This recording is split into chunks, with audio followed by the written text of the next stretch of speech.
रसदार मांगे।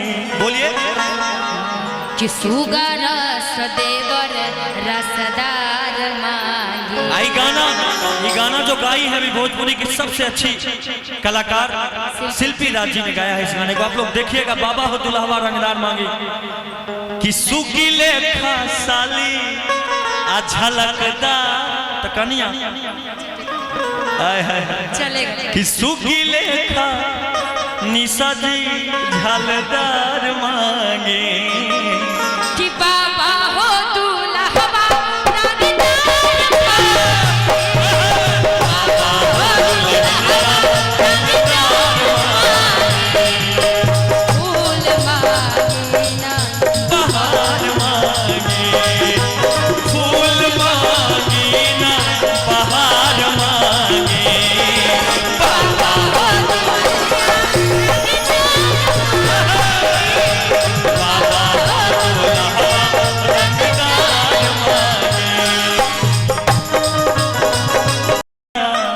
अच्छा, बात सही है कि गलत है? हम ही आखिरी प्यार है आपके। कि मिलो न तुम तो हम घबराए, अब मिलो तो आँख चुराए, हमें क्या हो गया। भोलेनाथ, भोलेनाथ पार्वती मैया से कहते हैं, दोनों आदमी बाप रे बाप, बोल बाप, बोल बाप, बोल बाप। 4 चिलम में 4 धाम, 1 चिलम में बाबा धाम। वाह, चिलम पीने वाले सब लोग जानते हैं। लड़की को हत्या कि होके गोर चाहे करिया, बाकी का रे दुला वही होती जिंदगी के ओकरा आखिरी प्यार।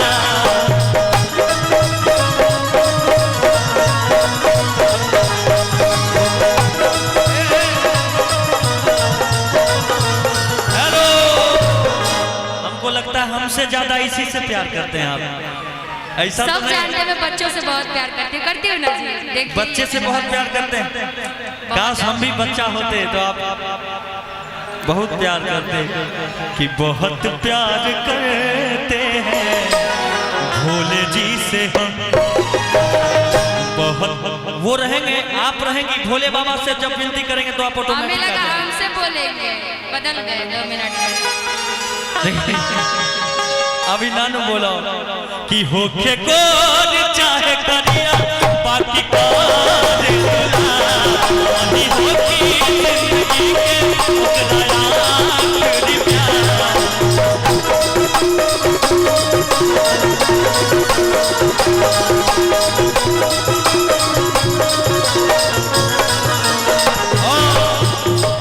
लड़का कहता कि जोरी जैसे लगैलो शिवेश के, अमंतर मारो सही निदेश पे। कैसा चोरी? आप चिल्ला रहे, किससे चोरी? किनके साथ चोरी? जुग जुग जुया सुललानवा अब भवनवा के भाग जागल हो। इसका भी खुशखबरी है कि आने वाला जो नेक्स्ट हम लोग के साल है 2023 में, बहुत जल्दी खुशखबरी। 2023 में खुशखबरी शादी करिएगा हमसे क्या? नहीं। तो बताइएगा ना, कितना मजा मिल रहा है आप लोगों को। खुश हैं सब लोग। ऐसे ही अरे हमारे लिए क्या है, अरे हम काले हैं तो क्या हुआ दिल वाले, हम काले हैं तो क्या हुआ दिल वाले हैं। लेकिन बोलबम बोलने वाले हैं कि जोड़ी जैसे लगैला शिवेश के, अंतर मारो अंशु नितेश पे। वाह क्या बात है। देखिए अब लड़का को कि मिर्चा लेखा सासू माँ झलदार मांगे। सासू माँ यहाँ बैठी है, सासू माँ रोशन जी की मम्मी। वाह मम्मी प्रणाम। सासू जी ऐसे मिलने चाहिए, बगल में पतो बैठी है देखिए। और अगला साल 2023 में जल्दी से लल्ला हो कि हम लोग आए और सोहर गाए, मोहर। आप कहिएगा कि ससुर लेखा मिर्चा झलदार मांगे। अच्छा अच्छा चाचा जी हम दोनों की जोड़ी पसंद है। वाह 5-10 हाथ से आशीर्वाद मिल गया। वाह बताइए अब क्या चाहिए? फ्री में मिलेगा हम लोगों को क्या? नहीं ये बेचारा रोएगा ना, इसको इसकी दीदी हूँ, मैं चली जाऊंगी तो फिर कैसे? अरे दीदी तेरा भाई दीवाना, हाय राम ऑर्गन वाले को मारे दाना। कुछ भी सब पूछ लिए, देखे ना, सासू बोली तो इधर पूछ लिए, ससुर चोरी पूछो तो जैसे उधर पूछ लिए। लगलो सिवेश के अमंतर मारो निशानी तेज पे। ये नितेश जी गाना लिखे हैं, नितेश ठाकुर जी बहुत अच्छे राइटर हैं, बहुत अच्छा गीत लिखते हैं। तो देखिए कि मेरे चाले खा ससुर झलदार मांगे, मेरे चाले खा ससुर झलदार मांगे।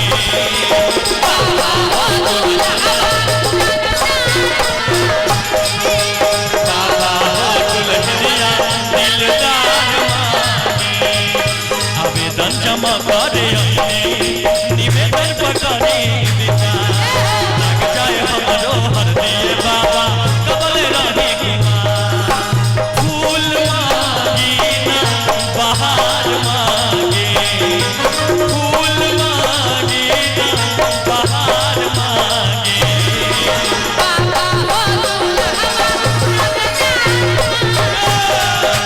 बाबा हो दुल्हनिया दिलदार मांगे, बाबा हो दुल्हनिया दिलदार मांगे, बाबा हो दुल्हनिया दिलदार मांगे,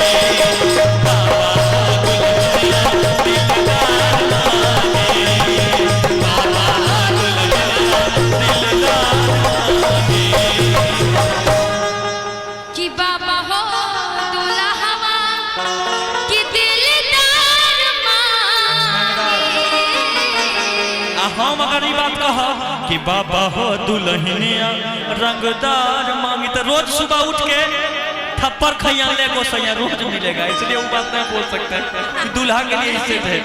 नहीं मांग सकते, बीवी भी रंगदार जरूरी है। ना ना ना ना ना ना नहीं तो वो गांव भर की वो कहावत है ना कि मजबूरी गांव भर की भौजाई, जो कहावत है वो कैसे तो गांव में कहता है लोग, क्या मजाकिया गांव भर की भौजाई, वही हाल हो जाएगी। रंगदार बीवी होगी ना तो कोई बोलने वाला नहीं ना होगा। ना ना चाचा जी रंगदार ना चाहिए ना, जीना मुश्किल हो जाएगा।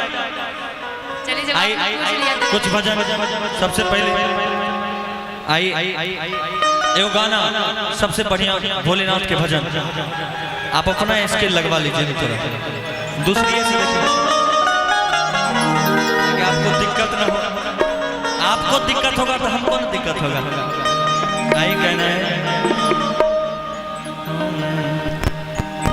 कि ना ही खाए खोबा मेवा ना ही मिसरी मलाई, कि ना ही खाए खोबा मेवा ना ही मिसरी मलाई, अधैले बानी हो त पीस के लिया। एक गणेश के मम्मी, एक गणेश के मम्मी अब बस पा भर भांग पिया दीना। एक गणेश के मम्मी अब बस पा भर भांग पिया दीना। राउर भंगिया बठे, बोल बोल राउर भंगिया बठे, सबके सठोला दे, राउर भंगिया बठे, सबके सठोला दे, राउर भंगिया बठे, सबके सठोला दे, दुख होला मारी दुख बसहाइया। ए गणेश के पापा, ए गणेश के पापा। हेलो, ये कौन गणेश है क्या बाबू? एक बार गणेश को बोला गया और कार्तिक को कि जाओ धरती के चक्कर लगा कर आओ, तो इसका बड़ा भाई कार्तिक बहुत होशियार था, बेचारा वो चले गए पूरा धरती का चक्कर लगाने। कार्तिक उधर बैठा हुआ है, सो कार्तिक गया उधर है। बैठे हैं सुन रहे हैं, और ये गणेश जी कहते हैं कि बाबा भोलेनाथ और पार्वती मैया के चक्कर लगा कहते हैं धरती घूम लिए, इसलिए गणेश जी के लिए एक बार जोरदार ताली बजा दीजिए। एक गणेश के मम्मी, एक गणेश के मम्मी अब बस पा भर भांग पिया दीना। एक गणेश के मम्मी अब बस पा भर भांग पिया दीना।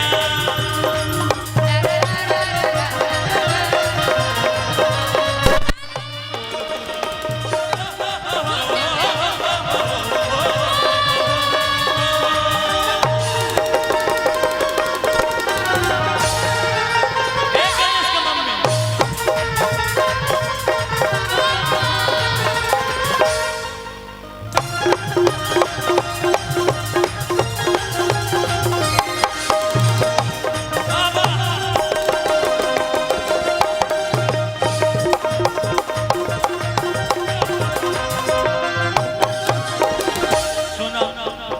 कुछो को ले तू खाना में भिंडी के भुजिया दे वो ना खाए। पेड़ा खाली पेड़ा भी नहीं खाएंगे। देवघर के पेड़ा बहुत नहीं खाएंगे, कुछ नहीं खाएंगे। खा लीजिए महादेव जी, आपके सारे भक्त पेड़ा खा के जिंदगी ना ना ना पेड़ा ना खाए।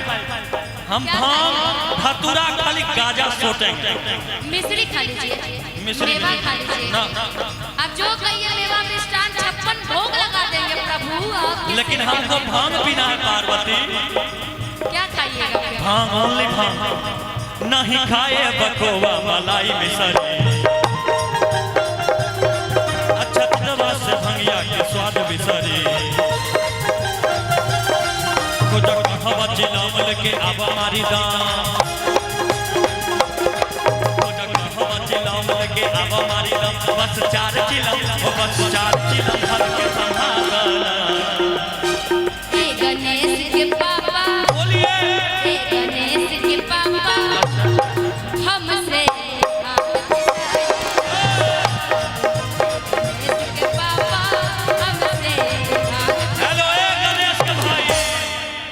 लेकिन हम चाहता नहीं कि भांग ना पिएगू तो एक को चीज पिया दो। ए गणेश के मम्मी अतनी पाभर पुदीना पिया दाना।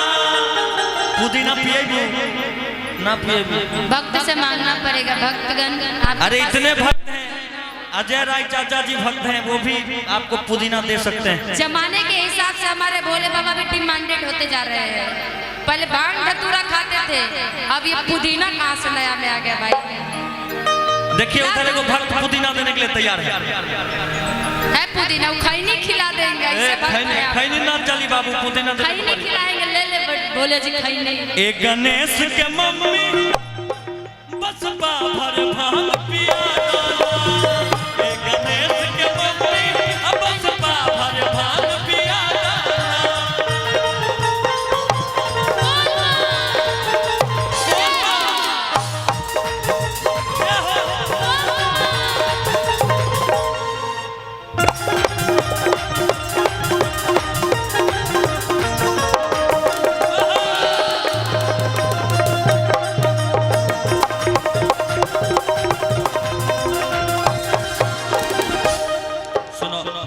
गौरा हमार बात सुनो।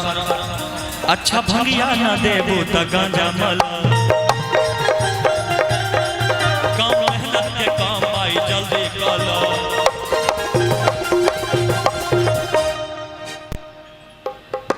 ना वो सब बात ना हो। हम भांगे पियब, गाजे पियब और कुछ ना।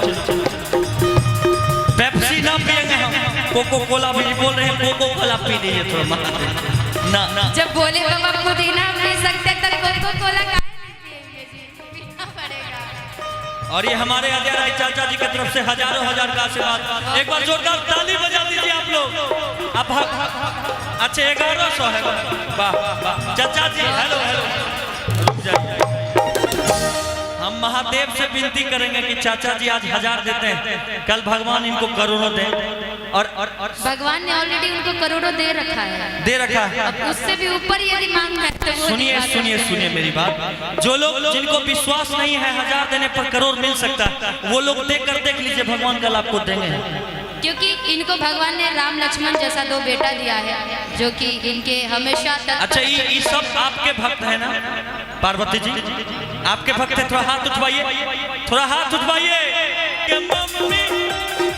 एक कार्तिक के मम्मी अब बस बाहर भांग पिया दाना। एक गणेश के मम्मी बस बाहर भांग पिया दाना। गणेश के पापा हमसे भांग पिसाई। एक गणेश के मम्मी बस बाहर भांग पिया दाना। एक गणेश के मम्मी भांग पिया दाना। एक गणेश के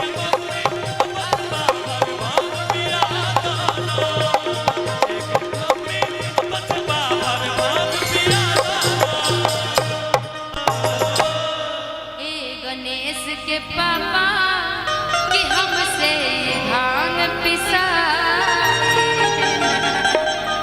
ये गणेश है बउआ, गणेश।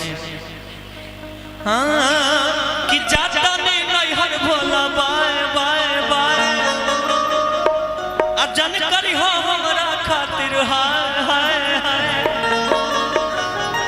कि जिए के परतो तोरा अब हमरा बिन।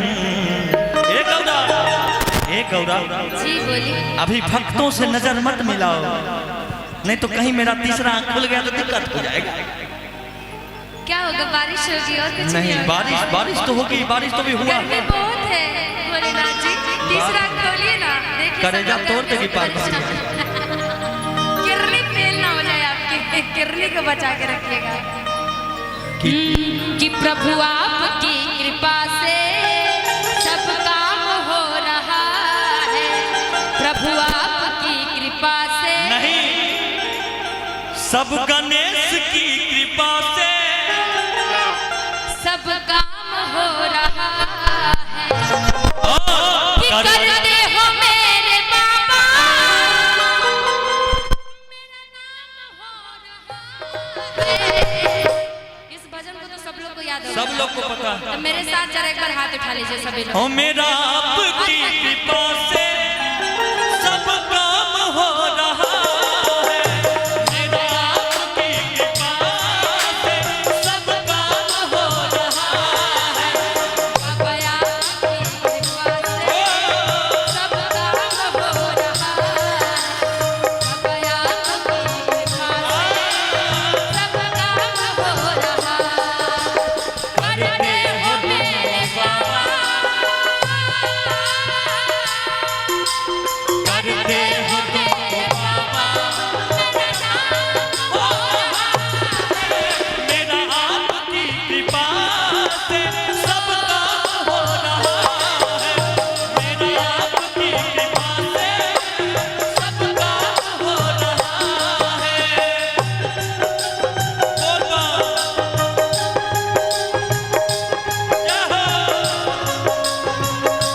मीठी मीठी चाली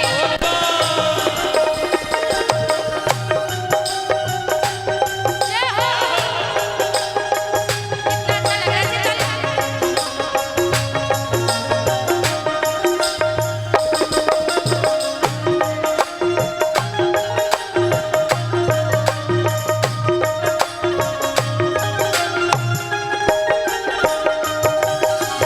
पतवार के बिना ही मेरी नाव चल रही है, पतवार के बिना ही ये नाव चल रही है। हैरान है जमाना, मंजिल भी मिल रही है।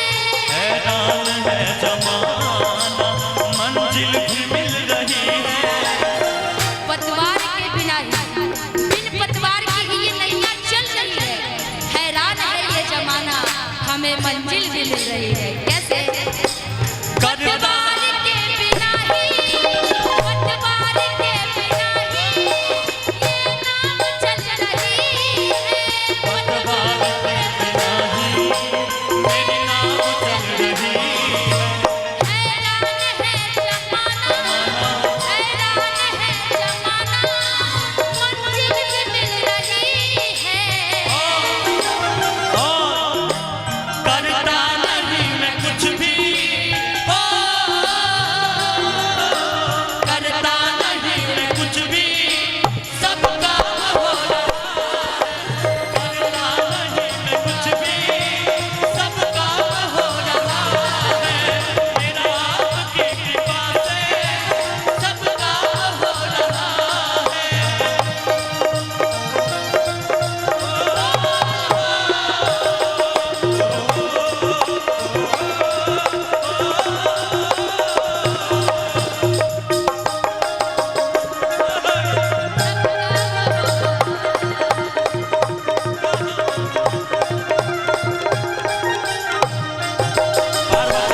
पार्वती मैं कहूँ बोलिए। मेरी जिंदगी में तुम हो,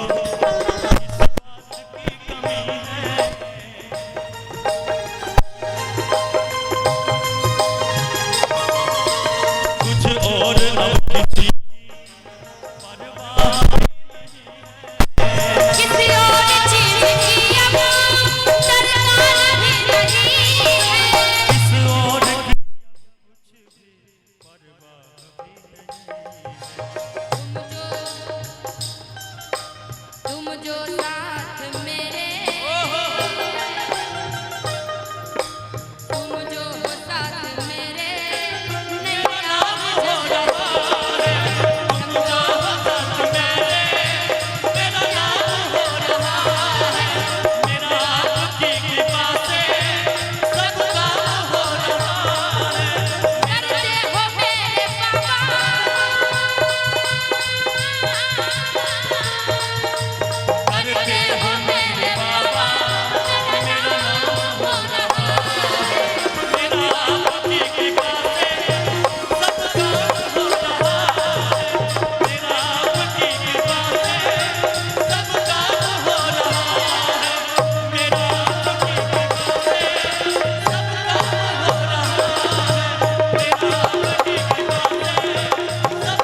का हो रहा कि करती नहीं मैं कुछ भी